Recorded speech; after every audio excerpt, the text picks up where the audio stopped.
Agenda Awani setiap hari di Astro Awani dan Astro Go. Adaptasi daripada Real Man 300 Korea Selatan kini di Malaysia. 8 selebriti menyahut cabaran Real Man Malaysia Wira Merah. Yang dekat pintu apa lagi? Cepat sikit. This is gonna be serious. Kekentalan fizikal dan mental mereka diuji. Siapakah yang bakal mengunggulinya? This is crazy, guys. Real Man Malaysia Wira Merah di saluran-saluran berikut. The biggest mystery box. Strap yourselves in, guys. The biggest flush ever. No way. Some of the biggest challenges this competition has ever seen. This is a dish that changed my life. Biggest ever pressure test. If you win today, you end up on the shelves tomorrow. It is sublime. Umat Islam dinasihatkan tidak terlibat dan menjauhi penyebaran ajaran sesat yang dibawa Suhaini Muhammad atau Sihab. Setiap aduan yang diterima disiasat dengan teliti, tapi bukan semua kes boleh diletakkan di bawah medical legal. Bukan semua kes sebenarnya boleh diletakkan di bawah medical legal. Kami Jamaluddin bimbang berhubung penjualan berleluasa vape tanpa kawalan di Malaysia. Politik semakin hangat menjelang PRN, data adalah satu perkara, politik adalah satu perkara yang lain. I'm home. Cleaner, tukang masak, I'm back. Sepanjang hayat kau akan hidup solo. Good morning. We have to be together. Aku tipu-tipu je sakit. I tak nak tinggalkan you ever, never, ever. Jom masuk. Abah. Jack Yusof, stream episod baru setiap Sabtu on demand dan Isnin di Astro Ria dan Astro Go. Benarkah kos sara hidup akan terus meningkat dalam masa sebulan 2 bulan akan datang?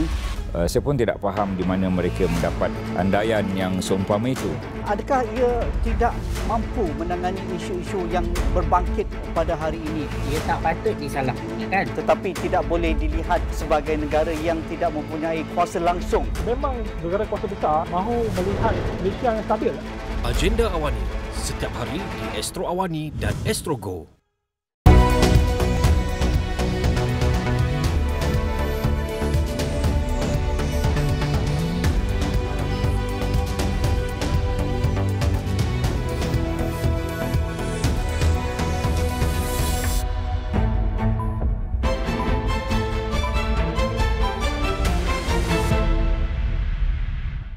Assalamualaikum dan salam sejahtera. Bersama saya Rozman dalam Niaga Awani. Seperti biasa dalam segmen ini kami akan bawakan pelbagai perkembangan terkini niaga dari ekonomi tempatan hingga ke antarabangsa bersama ahli panel jemputan untuk kupas lebih melanjut mengenai sesuatu isu.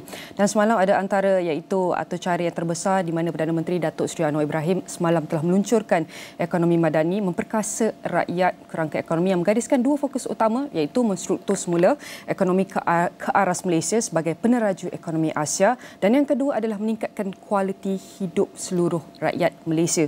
Sudah tentu kita telah membawakan iaitu kupasan dan perkembangan sepanjang hari dari semalam sehinggalah ke hari ini dan sudah kita bawakan tetamu kita untuk mengulas lebih lanjut mengenai bagaimana untuk merealisasikan aspirasi ekonomi madani. Sudah tentu saya akan jemput tetamu kita yang sudah bersedia dalam talian adalah Imran Yassin Mat Yusof merupakan Ketua MIDF Research. Saya nak ucapkan terima kasih Imran kerana sudi meluangkan masa bersama kami. Apa khabar?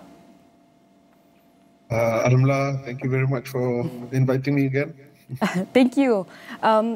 Imran, kalau kita lihat semalam pembentangan kita boleh cakap lebih kurang ada yang cakap lebih kurang macam belanjawan dah pembentangan itu.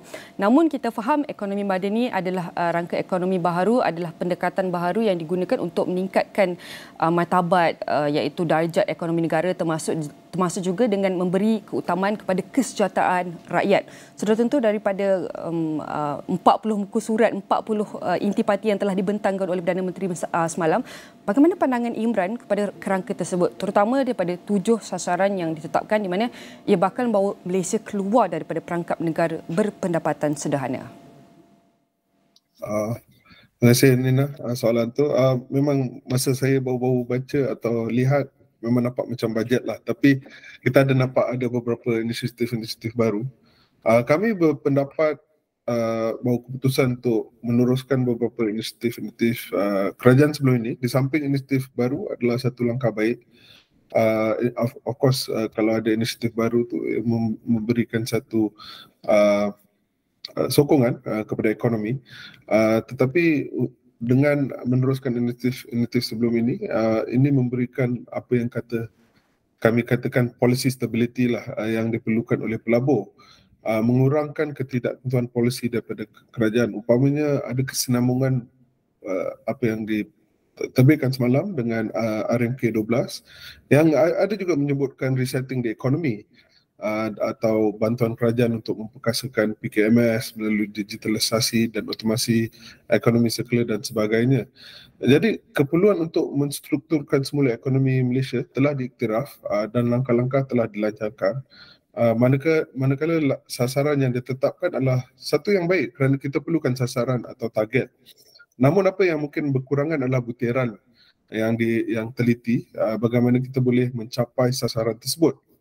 Mungkin butiran-butiran lanjut ini akan diterbitkan melalui pelancaran inisiatif lain seperti semakan pertengahan penggal RMK 12, New Industrial Master Plan dan juga bajet 2024 antaranya.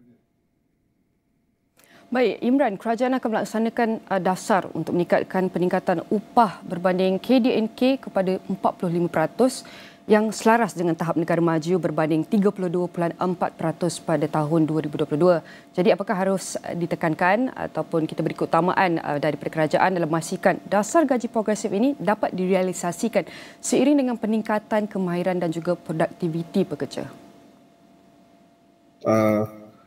Ini bergantung kepada banyak faktor lah, sebab secara amnya kerajaan tidak boleh memberi tekanan kepada syarikat-syarikat untuk menaikkan gaji. Ia banyak bergantung kepada supply dan demand. Dan jika supply, iaitu pekerja-pekerja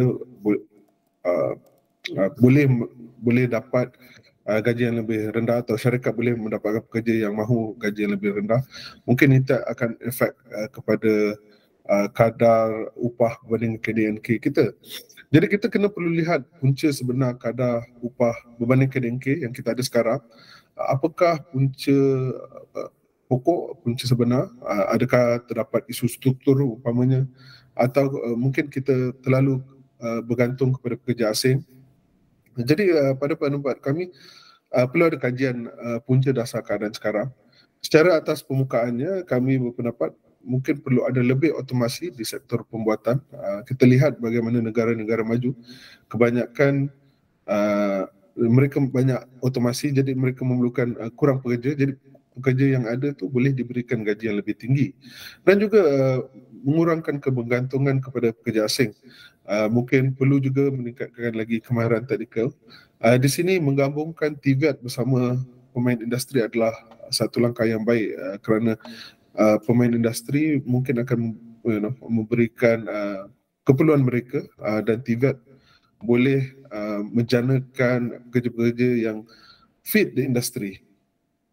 Baik, bercakap mengenai pendidikan dan juga kemahiran, antara tumpuan dari memperkerasakan ekonomi madani semalam adalah berfokuskan kepada untuk menjadikan Malaysia sebagai jaguh PMKS rantau.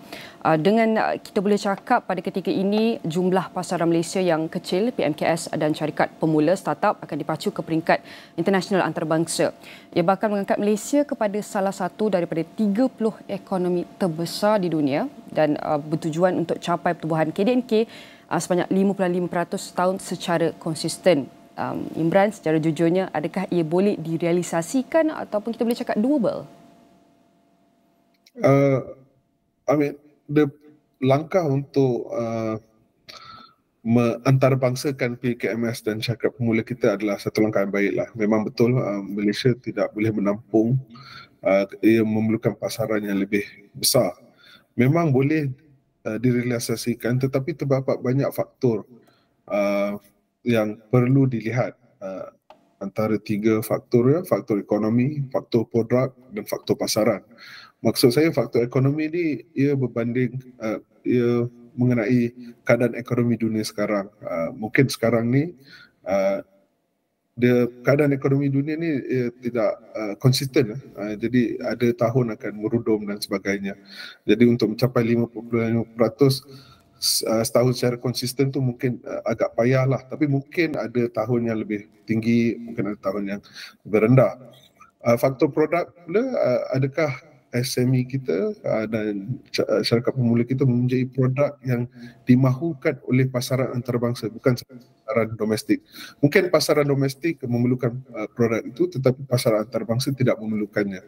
Jadi kita perlu cari SME yang boleh memberikan produk atau solution kepada pengguna-pengguna di pasaran antarabangsa. Dan nombor ketiga adalah faktor pasaran faktor pasaran lah. Jadi faktor pasaran ni adalah adakah pasaran bersedia untuk menerima produk-produk daripada Malaysia. Di sini mungkin perlu lihat, mungkin ada agensi seperti Matrade yang boleh menolong PKMS dan juga startup kita untuk melihat bagaimana untuk menembusi pasaran-pasaran antarabangsa. Imran, soalan terakhir saya melihatkan keadaan semalam saja dibentangkan dan juga Perdana Menteri sudah memberi iaitu deadline secara 2 minggu untuk kita boleh cakap pengeluar, penyedia dan pemain untuk mereka agensi institut ni untuk keluarkan, untuk sediakan perancangan mereka. Mungkin Imran boleh kongsikan adakah kita boleh lihat perancangan ekonomi madani ni boleh kita lihat iaitu sedikit progres, apa progres dalam masa terdekat. Kita tahu ia adalah bertujuan untuk jangka panjang, tapi untuk masa terdekat ni apa at least kita boleh cakap inisiatif-inisiatif yang telah berhasil daripada kerangka ekonomi madani ni? Antaranya mungkin kita boleh lihat adalah daripada segi emphasis yang lebih kepada circular economy atau ekonomi hijau kan. Semalam pun ada lancarkan NTER menunjukkan kepada kita sudah bermula kepada meningkatkan our economy to a different ekonomi hijau seperti saya cakapkan tadi, dan mungkin ini adalah satu permulaan yang baiklah. Cuma kita perlu satu konsisten lah. Ya betul, kerangka ini adalah satu langkah yang panjang, dan tetapi ada juga beberapa inisiatif-inisiatif yang telah dilancarkan sebelum ini yang masih lagi berterusan, dan ini satu yang kita, seperti yang saya cakap tadi lah, policy stability yang diperlukan oleh pelabur-pelabur. Memang betul tu, walaupun kita lihat iaitu peluncuran ekonomi madani itu boleh dikatakan diberi tumpuan agak baru, namun kita boleh cakapkan we have to start somewhere, dan kita sudah nampak iaitu kerjasama planning, cuma pelaksanaannya perlu diberi pengukuhan bergerak ke hadapan. Sudah tentu saya nak ucapkan terima kasih kepada Imran Yassin Mat Yusof merupakan Ketua MIDF Research, dan jangan ke mana, Niaga AWANI akan berehat seketika kembali selepas ini.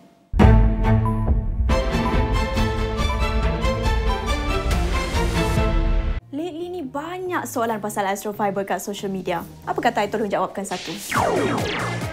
Soalan ni dari Bella. Dia tanya, saya dah ada Astro. Kalau nak pasang Astro Fiber berapa? Kalau dah ada Astro, memang untunglah ambil Astro dengan Wi-Fi kencang sekali. Dekat situ memang jimat dah. Dan jangan risau, nak maintain channels boleh, tak nak lari bajet pun boleh. Tanya je, kita bincang. Contohlah kan, pack movies dengan jenama internet lain paling kurang pun sebulan RM225. Tapi dengan pack movies dengan Wi-Fi kencang boleh jimat RM30 sebulan. Banyak tu Bella. Layari astro.com.my/fiber untuk info lanjut tentang pack dan promosi terkini.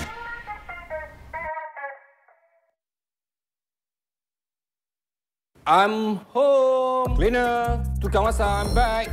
Sepanjang hayat kau akan hidup solo. Ayyo. Good morning. We have to be together. Aku tipu-tipu je sakit. I tak nak tinggalkan you ever, never, ever. Jom masuk. Abah. Jackie Surf, stream episod baru setiap Sabtu on demand dan Isnin di Astro Ria dan Astro Go. Asking the tough questions is what we do every day here on Astro Awani. Catch me every weeknights at 10:30 p.m. across all Awani platforms.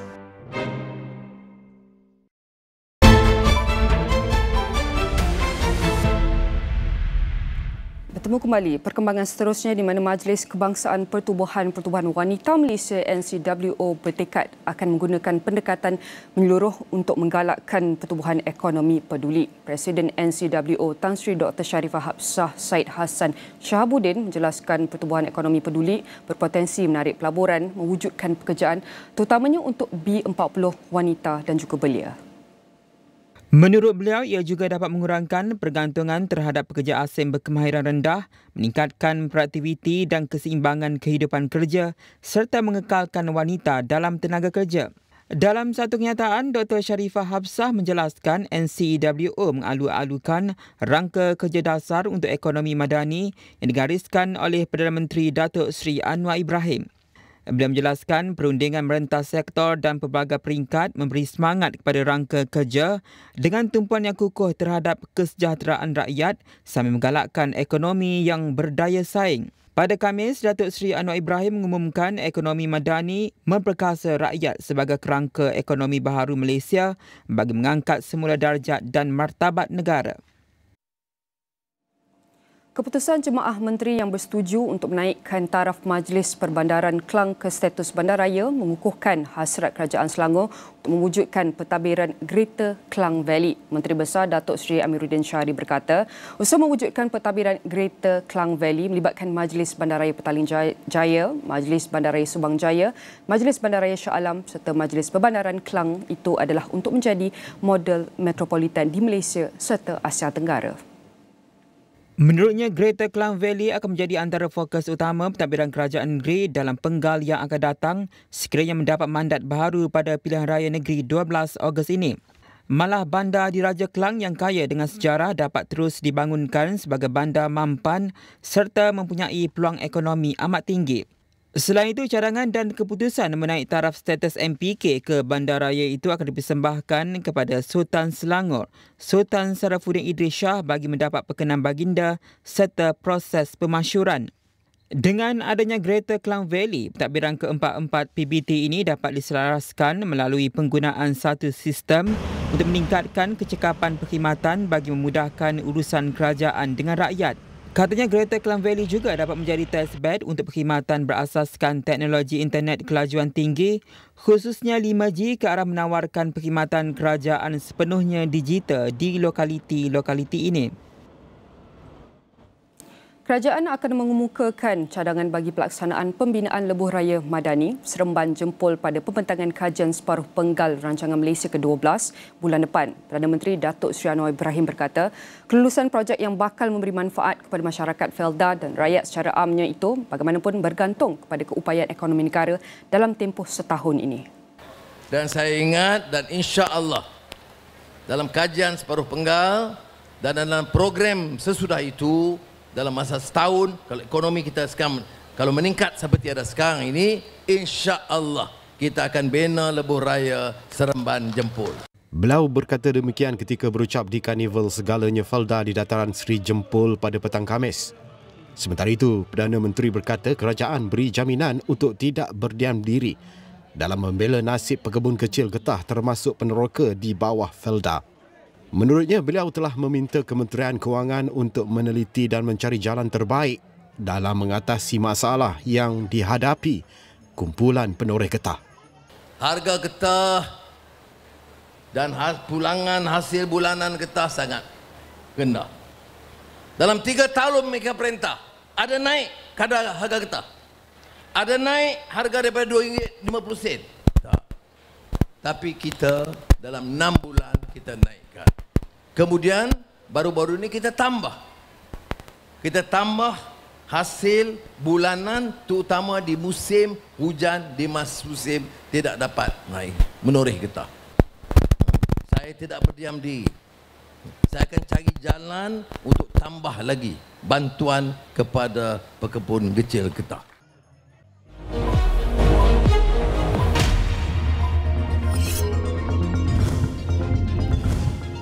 Kerugian bersih aneka jaringan holdings Berhad menguncup kepada RM3.7 juta pada suku ketiga tahun kewangan berakhir 31 Ogos 2023 berbanding kerugian bersih RM7.9 juta dalam tempoh yang sama tahun lalu.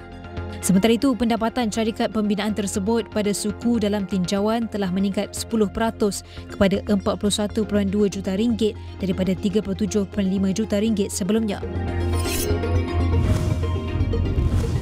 Untung bersih Westports Holdings Berhad bagi suku kedua berakhir 30 Jun 2023 meningkat kepada 194.76 juta ringgit daripada 162.29 juta ringgit setahun lalu didorong oleh pengurangan kos bahan api.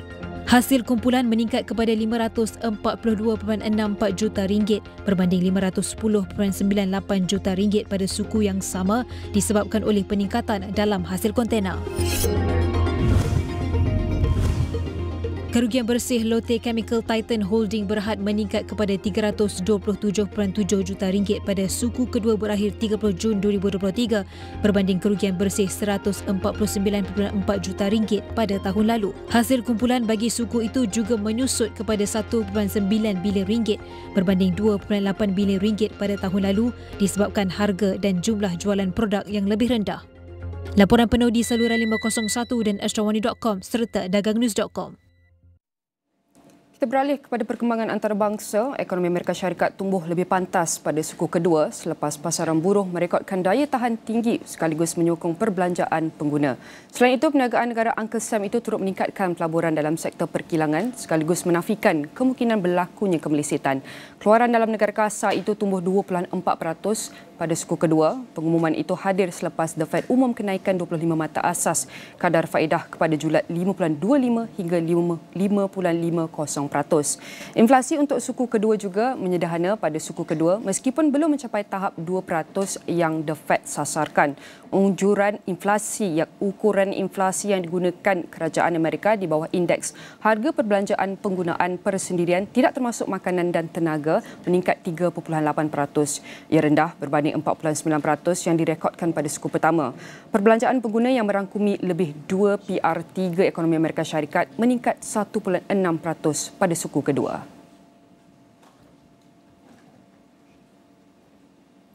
Bank Pusat Eropah ECB menaikkan kadar faedah kali ke-9 berturut-turut pada Khamis bagi menangani kenaikan inflasi yang tinggi serta membuka ruang untuk kenaikan selanjutnya walaupun kebimbangan kemelesetan ekonomi meningkat. Presiden ECB Christine Lagarde telah menjanjikan peningkatan suku mata peratusan dan menyatakan langkah bank seterusnya akan ditentukan berdasarkan data termasuk inflasi dan data pekerjaan. Dengan peningkatan suku mata Khamis, ECB telah menaikkan kadar deposit penanda arasnya daripada negatif 0.5% kepada 3.75% dalam tempoh setahun. Pengetatan kredit terpantas sejak euro dilancarkan pada 1999. So we might hike. And we might hold. And what is decided in September is not definitive. It may vary from one meeting to the other. So I hope it's very clear that we are not in the domain of forward guidance, but we are very strongly rooted in our determination to break the back of inflation and to take inflation back to 2% medium term on a sustainable basis. What I can assure you of is that we are not going to cut. That is a definite no. But on the other side, could be a hike, could be a pause. And if it is a pause, it would not necessarily be for an extended period of time, because as I said, it will vary from meeting to meeting because we continue to decide on a meeting-by-meeting basis, every time informed by the data. But are we satisfied?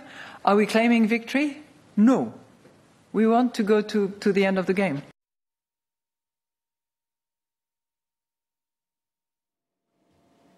Ringgit meneruskan penurunannya berbanding dolar Amerika Syarikat pada sesi awal Isnin selepas minat risiko dalam pasaran tempatan dijejaskan oleh pengukuhan ketara unit negara maju itu menjelang mesyuarat jawatan kuasa terbuka Persekutuan Amerika Syarikat FOMC. Sudah tentu kita nak lihat untuk hari Jumaat, hari terakhir minggu ini, bagaimanakah prestasi dan pergerakan ringgit yang kita dapat saksikan ketika ini? Dan kalau saya tunjukkan iaitu antara data yang boleh dikongsikan daripada web Trading Economics, di mana saya akan refresh sekejap untuk kita dapatkan iaitu angka lebih kurang sebenar. Dan ketika ini anda melihat iaitu bagaimanakah nilai mata wang ringgit berbanding USD dollar. Kalau anda teliti di sini, kalau kita dapat lihat perbandingan dalam masa setahun ya. Dalam masa setahun ini adalah pergerakan ringgit kita. Kalau kita dapat lihat naik ini adalah bermakna nilai mata wang ringgit kita berada dalam keadaan lemah. Manakala kalau apabila menunjuk menurun, ia semakin mengukuh. Tapi kalau anda teliti dalam masa setahun daripada Julai tahun lepas hinggalah Julai tahun ini adalah pergerakan ringgit kita berbanding USD dollar. Di sini anda kalau teliti lebih kurang pada bulan Julai kita dapat lihat iaitu menyusut sehinggalah pada bulan November hujung tahun 2022 tahun lepas kita melihat ia mengukuh sehinggalah masuk tahun 2023 iaitu antara yang tertinggi di mana paras ringgit kita berada lebih kurang 4.2. Manakala apabila masuk saja nak masuk bulan Mac kita dapat teliti iaitu ringgit kita sedikit sedikit menurun, susut. Namun kita lihat sedikit ia kekal trend menaik sehinggalah iaitu antara yang tertinggi untuk tahun ini separuh pertama di mana ia berada lebih kurang 4.66.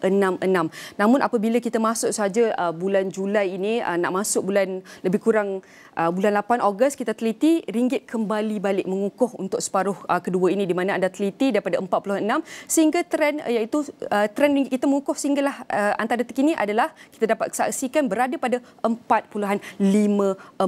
Kalau anda nak teliti, ini adalah pergerakan dalam masa setahun.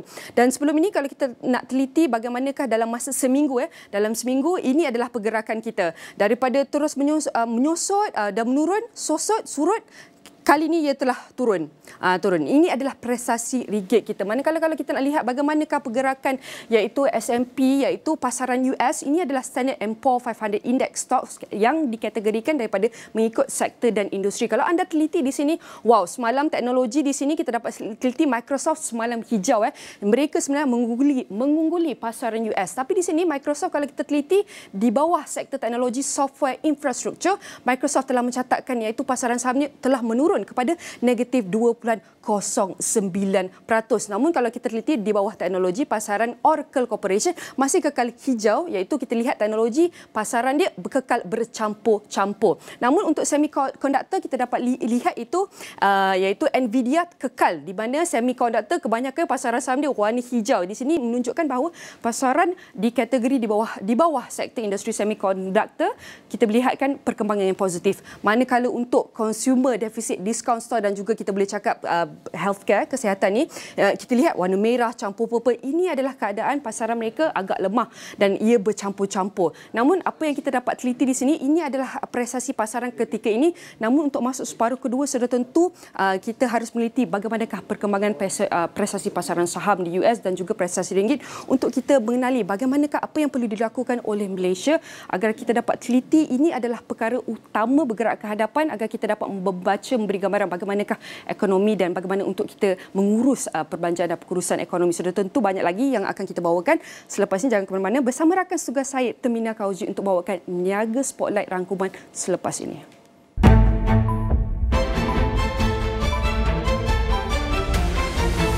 Dipercayai bukan berpunca daripada aktiviti pembalakan. Jadi kita kena pasti dululah aktiviti pembalakan dijalankan.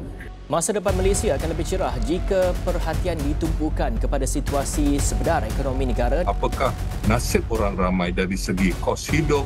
Pelaksanaan gaji minimum sebanyak RM1,500 melibatkan majikan yang mempunyai kurang 5 pekerja akan berkuat kuasa bermula 1 Julai 2023. Ikuti perkembangan terkini. Buletin Awani 12.30 hari. Lambatlah ni. Home sweet home. 4 sahabat nakal. Baru balik dari meronda. Kalau awak buat hal sekali lagi, saya letak jawatan. Walaupun nakal, dalam hati ada tamak. Cantik ke?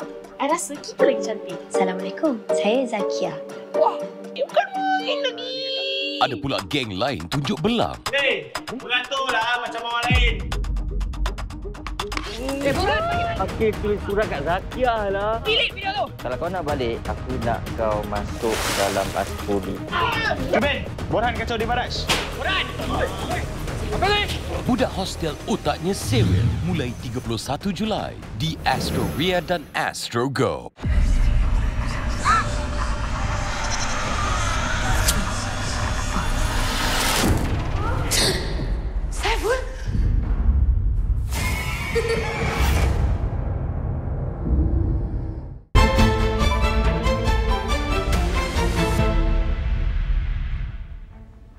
Hello and welcome to Niaga Spotlight with me, Tehmina Kaoosji. Niaga Spotlight goes through the week in business and future affairs. Market watch, industries, analysis and insights. We've got you covered right here on Niaga Spotlight.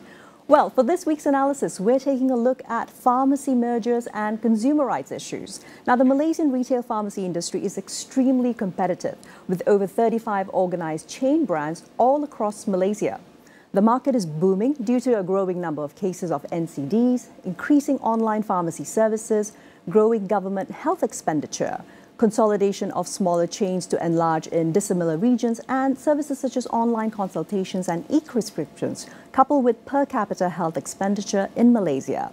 The 5 top players include Watsons, Guardian, Caring, Healthlane and Alpro Pharmacy. Now, as reported in The Edge on 21st of July, 7-Eleven is to sell Caring Pharmacy to Big Pharmacy for a robust 900 million ringgit, just under R1 billion. Caring and Big Pharmacy are some of the biggest pharmacy chains in Malaysia, with 282 Big Pharmacy outlets across Malaysia, and Caring with a total of 199 outlets as of March 2022.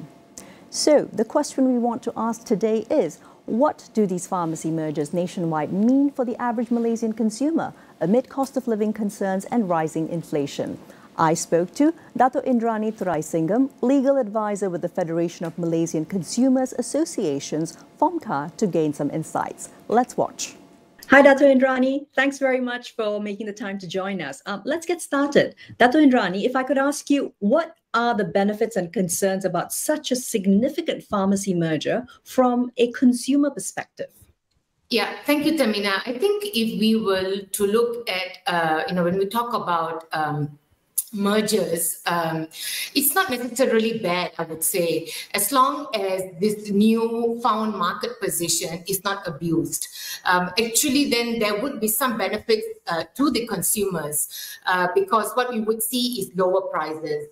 But what happens sometimes, or I would say most of the time, when a particular monopoly controls the market, we don't really sometimes see the benefit flowing to the consumer. But what we would see is that, we would see some sort of a price fixing or a price colluding where, the prices are fixed at a higher price because now you have lesser players in the market, there's no competition. And especially when it comes to now, when we're talking about, pharmacies and drugs, especially when we talk about essential drugs, I think this is where we are really concerned because especially life-saving drugs, if the prices are going to be fixed at a very high price, a lot of consumers are going to be affected, especially of those who are of the lower income. So this is where we see that while there are benefits, but if this dominant position is abused, then there could be very negative repercussions on the consumers. Fair enough.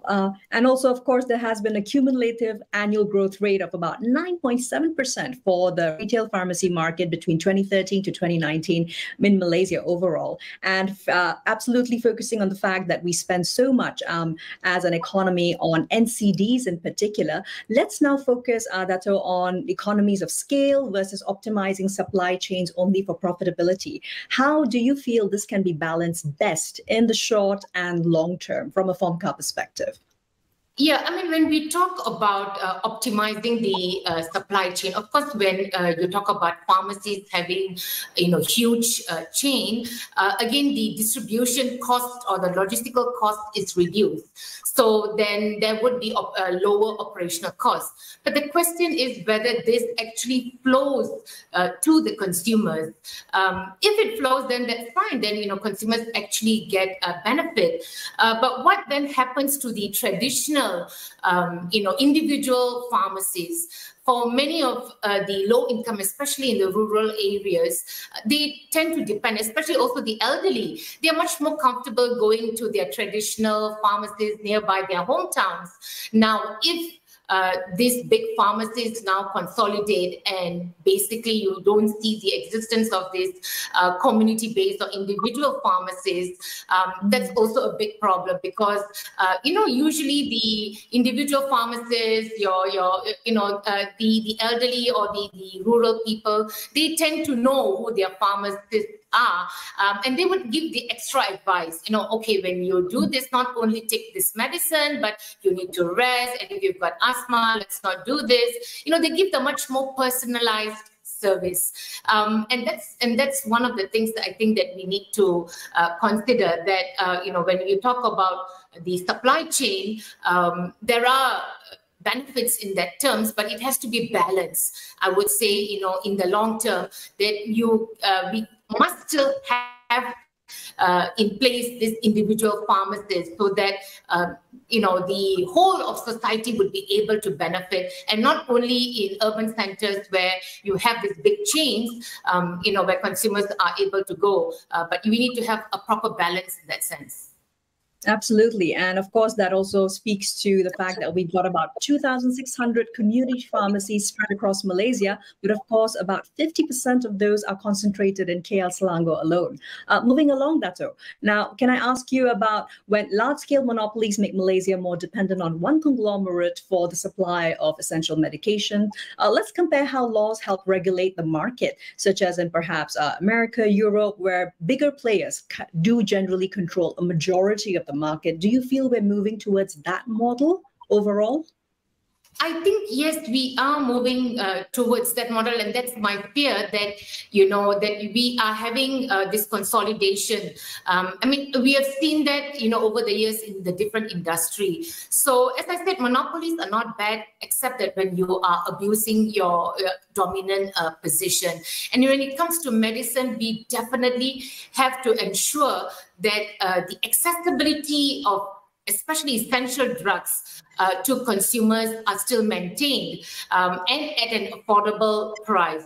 So, in that sense, I would definitely say that, there has to be a government intervention to ensure that the essential medicines, do reach to the consumers, and that that consumers are also educated in terms of the type of medicines that they would have to purchase. Sometimes consumers are so insistent on, some of the brands that they are comfortable with. But I think with innovation, we have seen many brands in the market. So I think the health literacy is definitely an aspect that needs to be, put forward. I think much more budget allocation has to be there in terms of health literacy, and I think this is where we can ensure that the dominant position of any of these big market these players, especially in the pharmaceutical pharmacies, are not abused, and consumers can actually assert their rights to essential medicines. Absolutely. One final area, Dato' Indrani. Now, looking at national interest and public healthcare expenditure burdens, what role are the consumer watchdogs playing in ensuring consumers' best interests moving forward for the retail pharmaceutical sector? Yeah, I think from our perspective, from the consumer's perspective, we can assist the government. Actually, I would want to say that especially on the competition commission itself, because I think this is where the competition commission can play a huge role in ensuring through market surveillance that the especially the big boys in the pharmacy industry do not abuse their position. So a lot of monitoring has to happen. And this has to be a bit more proactive. I think what we see now is that usually the Competition Commission waits for complaints, but I think they also have the power to be a bit more proactive to ensure that they effectively monitor the market, to ensure that there is no vertical agreements with suppliers where, suppliers only sell solely to one particular pharmacy, especially when it comes to life-saving medicines.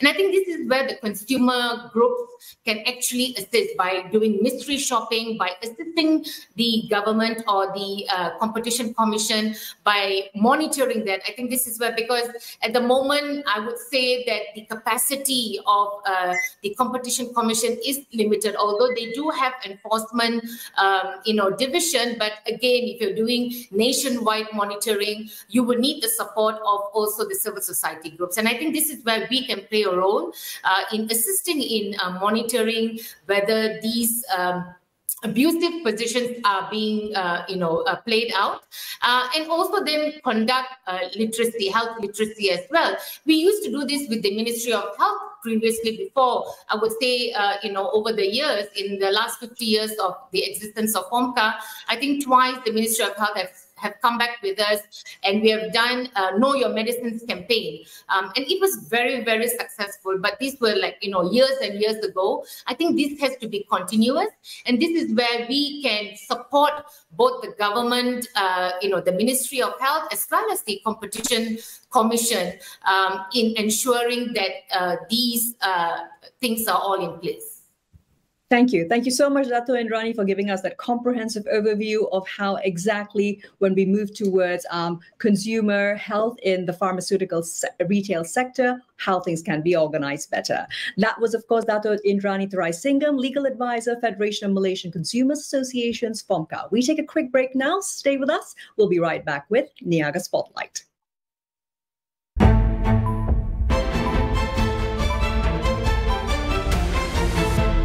Adaptasi daripada Real Man 300 Korea Selatan kini di Malaysia. 8 selebriti menyahut cabaran Real Man Malaysia Wira Merah. Yang dekat pintu apa lagi? Cepat sikit. This is gonna be serious. Kekentalan fizikal dan mental mereka diuji. Siapakah yang bakal mengunggulinya? This is crazy, guys. Real Man Malaysia Wira Merah di saluran-saluran berikut. Di dalam setiap berita yang dibawa, konteks amat penting. Cara kita mendapat berita kian berubah. Melalui media sosial maupun saluran digital yang lain serta kaca TV. Kami sentiasa membawakan yang tergempar dan terkini. Ini perkembangan yang baru kami terima. Berteraskan acuan verifikasi yang diamalkan supaya setiap fakta adalah sahih. Daripada analisis pelbagai sudut yang mendalam, laporan-laporan khas dan perbincangan yang membina negara. Inklusif, suara rakyat kami ajukan. Keseimbangan persepsi kami pastikan. Kerana setiap cerita mempunyai impak yang tersendiri dan perlu dibawa dengan penelitian yang terperinci. Pastikan Astro AWANI menjadi pilihan anda tidak kira di mana sahaja anda berada. Saluran berita paling dipercayai di Malaysia.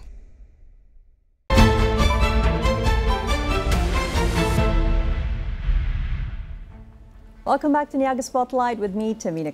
Now, this week on Future Affairs, we're looking at the impacts of the EV revolution in Malaysia.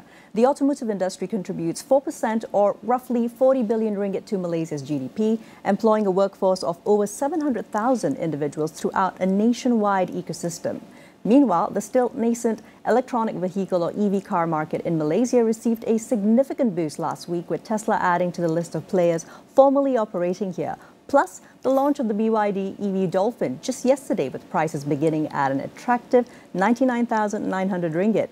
Now, in light of increasing consumer choices for the EV market, today on Niaga Spotlight, we discuss wider issues and overcoming challenges to ensure a smoother transition to EV vehicles for the mass market right here in Malaysia.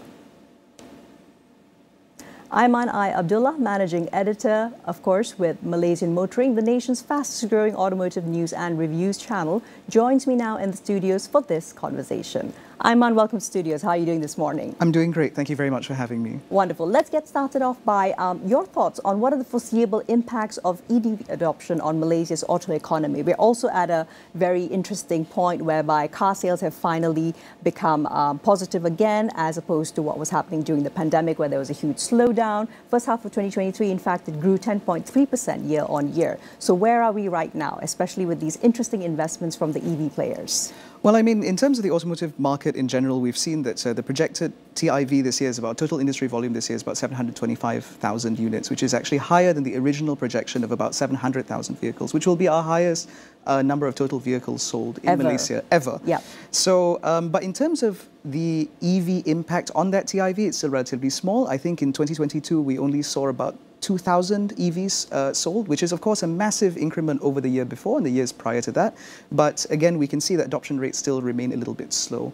However, that may change in the very near future because, as you mentioned, the BYD Dolphin, which was launched yesterday, which is now Malaysia's best value EV, is now available. I can see that from my audience, for example, there are a lot more people considering this who may not have looked at an EV prior, partly to do with that price point.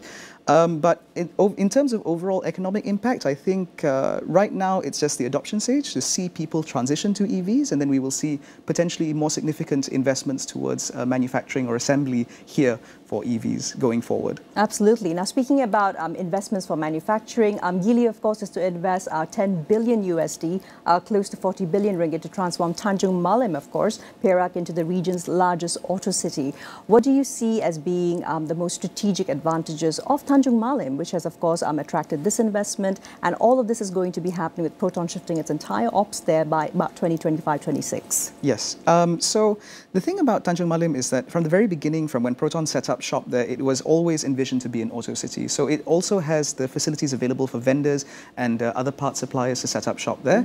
And as a result, it means that it makes manufacturing a lot easier because all of your vendors, all your suppliers are sort of nearby. And then on top of that, Tanjung Malim uniquely benefits from having sort of rail connection, and it's not that far from the capital city, which means that it's just very easy to manage as opposed to other manufacturing facilities dotted around the country. As for Tanjung Malim and Proton and Geely in general, what we've seen from the Geely Group is that they are an enormous Chinese automaker. They have more than a dozen brands under them, and they have seen Proton as a strategic partner and Tanjung Malim as a potential hub for right-hand drive manufacturing for vehicles, not just under the Proton brand, but under their entire umbrella of brands that may export to the rest of ASEAN. So that would certainly be a huge benefit for the local economy. And before we move along, would that also point towards perhaps a fully Malaysian-made EV in the near future, looking at the level of investment that's actually going into this Tanjung Malim AHTV? I think if we talk about Malaysian EVs or a Malaysian-made EV, a lot of consumers look at that as something that would bear a national car badge. Sure. And when we look at the market share, Proton and Prodo collectively control just under 70% of the passenger car market.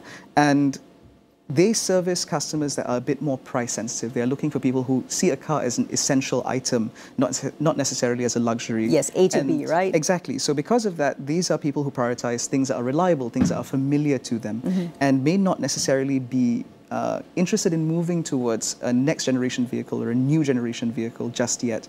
And so a Malaysian-made EV is certainly on the cards. We've heard enough strategy from Proton and Prodo with regards to this, but it's certainly not in the very near term. It's something that they have to explore and consider going forwards, and to see whether or not, when that becomes viable, that I've no doubt that they will move very quickly. And additionally, I'm sure that a lot of insight will be gained from how perhaps the BYD Dolphin does in about 6 months' time. So we should revisit this then. Precisely. Right. Moving along, Ayman. Now, in March last year, the previous government then, they reiterated its aim for 10,000 EV charging stations by 2025. We're still far below, with about 1,000 odd stations here. What kind of investments are going to be able to make up the difference in time to also scale up to the number of EVs being sold, which, as you said, year on year, it is increasing. We may even reach, let's say, perhaps 1 million within the next 2-3 years per year. I think that will largely be down to government policy. So at the moment, car makers, especially those with significant local investments, like Burma's Auto Group and Sime Darby, for example, they are in a position now where they have to distribute these vehicles. They're just selling vehicles that they can import in order to better understand and service the customers that want EVs today. But as I mentioned earlier, this still represents a relatively small number of consumers. So it is very much a chicken and egg scenario. So we need to see more EVs, and then that will trigger more investment. But if we look at local stakeholders, players from, for example, Tenaga Nasional, like TNBX and Go2U, as well as Petronas's Gentari, they are rolling out DC fast chargers and public chargers quite significantly in a decent enough rate.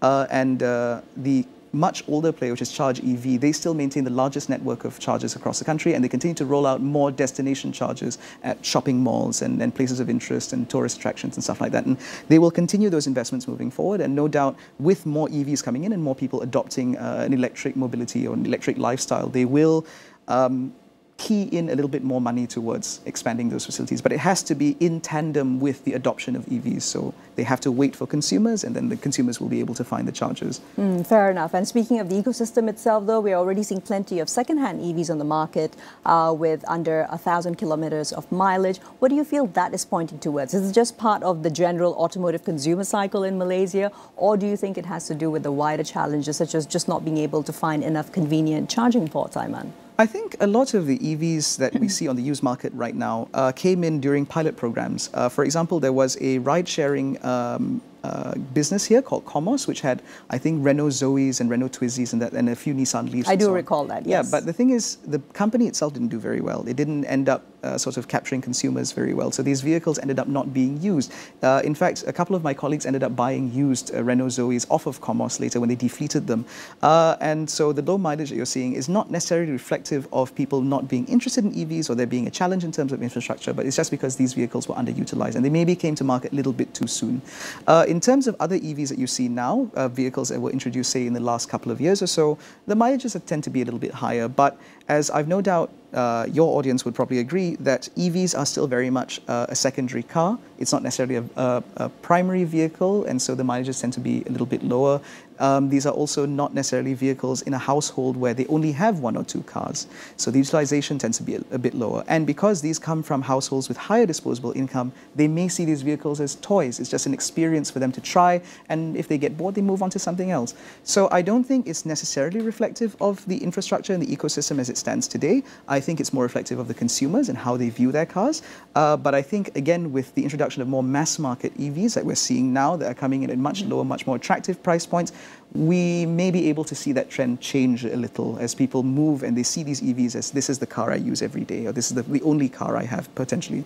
Right. So moving into that conversation, Aiman, now when it comes to the point perhaps in maybe 5 years where more of us are using an EV as our everyday car, what about the other players within the ecosystem, specifically the workshops and especially the smaller workshops? Will they be able to scale up in time to be able to service the increasing EV market as opposed to, of course, the general ICV market? Well, I think very recently there was an announcement by the Ministry of Transport requiring that independent workshops and independent mechanics have certifications on their walls. And I suspect that this was met with a lot of blowback, but I suspect that this is done sort of in anticipation of certification for being able to service electric vehicles. Now, if you're talking in the next sort of 3 to 5 years, we may not see mechanics be able to make that move just yet, because a lot of EVs available today come with 5-year warranties for the vehicle as an entirety, as well as 8-year warranties for the powertrain battery unit. So there isn't an immediate requirement for that, because in that period, consumers will just be going back to authorized service centers. But no doubt, the players that do have a little bit more capital to invest may want to upskill their workers now, or maybe looking at ways to upskill their workers now in preparation of that, because Malaysians are we are very prudent spenders. And so for us, is the moment we can move away from an authorized workshop, an authorized mechanic, we will go and find an independent mechanic to try and save a little bit of money to keep our cars on the road. So because of that, if that is the case, then naturally the mechanics will follow suit. They will follow their consumers. But we'll have to see whether there will be programs available in Malaysia to do that, because I'm not sure if there are any available just yet. But I've no doubt that the colleges and so on that offer these courses will be looking towards offering those courses in the very near term. And independent mechanics will always have a place here because Malaysians demand them. Yes, we do indeed. And now, Aiman, I'd like to spend a little bit of time speaking about the elephant in the room, which is, of course, currently the mining for the items which are part of the EV batteries. That, of course, needs to be decarbonized. Tell me a little bit more about what's happening in that ecosystem. I think that a lot of the discussion with regards to mining and the CO2 emissions that come from mining, it's largely used as an argument against electric vehicles, because it's to say that, oh, these vehicles emit a lot more carbon in the beginning rather than throughout the course of their lifetime as you would with internal combustion engine. And that is indeed true. But for an EV, for every kilometer traveled, that is more carbon being reduced. It sort of neutralizes, and you end up at a net zero or throughout the lifetime of a vehicle. But we also have to bear in mind that electric vehicles, as you said, it's still a nascent technology. At this point, it's maturing, but it's not quite matured yet. And if we look at the innovation that has taken place over the last 10 years with regards to electric mobility, we can see that the pace of that innovation has been quite rapid. And internal combustion engines, for example, have had a 100-year head start. So they've arrived at a point today where they are incredibly thermally efficient, they are easier and more efficient to manufacture, and are less harmful for the environment in terms of both usage as well as manufacturing. But the ceiling has sort of been reached as far as ICBs go, right? There are car makers that would disagree. Like Mazda, for example, and Toyota enjoy some of the most thermally efficient engines out there. They continue to invest in internal combustion because they believe in a multi-pathway strategy where electric might not necessarily be the end-all solution for the near term. But there is still some room, but you are quite right that that ceiling is quite close. Now, the point I'd like to go back to is that hopefully in the next 5 years or so, we'll see mining practices become more sustainable and more eco-friendly, more carbon aware, perhaps, in order to feed the continued move towards electric vehicles. Because it seems very clear that electric mobility is the future of personal transport, whether we like it or not. And so, naturally, the acquisition of necessary raw materials and parts and so on will have to also follow suit in terms of global requirements for lesser carbon emissions and so on. Yes, absolutely. And now I'm going into, of course, the slightly hyped up, but at the same time expected 12 stations announced by Tesla for charging. Do you think other brands such as BYD, etc., will also be investing this heavily in charging points and stations to make it a little bit more accessible? Or is it at this point in time just about offloading might just be a little bit of a surplus from the China market? I think it's worth bearing in mind that when we talk about Tesla, Tesla also benefits from manufacturing their own chargers. So the supercharger is something that they make in-house. It's their own technology, it's their own patents and so on. And so they can build these superchargers for a lot less than it costs a regular charger. One of the companies that I work with has explained that a DC fast charger at one of their showrooms, for example, can cost up to R1,000,000 to install. Tesla supercharger is significantly more affordable. And so as a result, it does mean that Tesla can roll out 12 chargers for a lot less cost than it would a company like BYD. Secondly, for Tesla, supercharging is not just a facility available to their customers, because Tesla in Malaysia has committed a 30% availability to non-Tesla customers.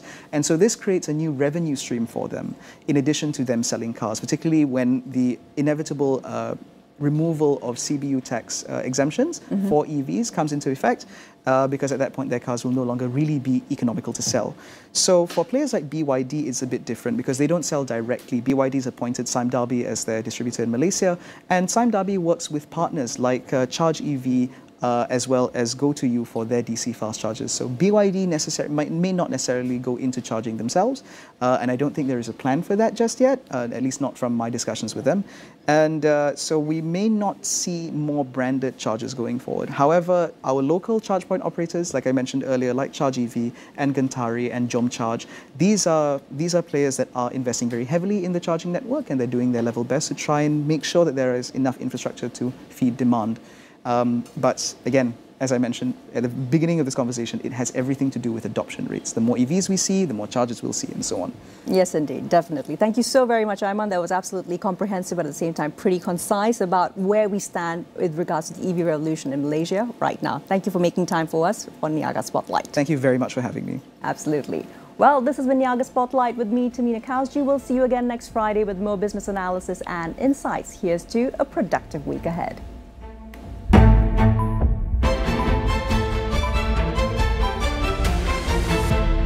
Dipercayai bukan berpunca daripada aktiviti pembalakan. Jadi kita kena pasti dululah aktiviti pembalakan, penjalakan. Masa depan Malaysia akan lebih cerah jika perhatian ditumpukan kepada situasi sebenar ekonomi negara. Apakah nasib orang ramai dari segi kos hidup,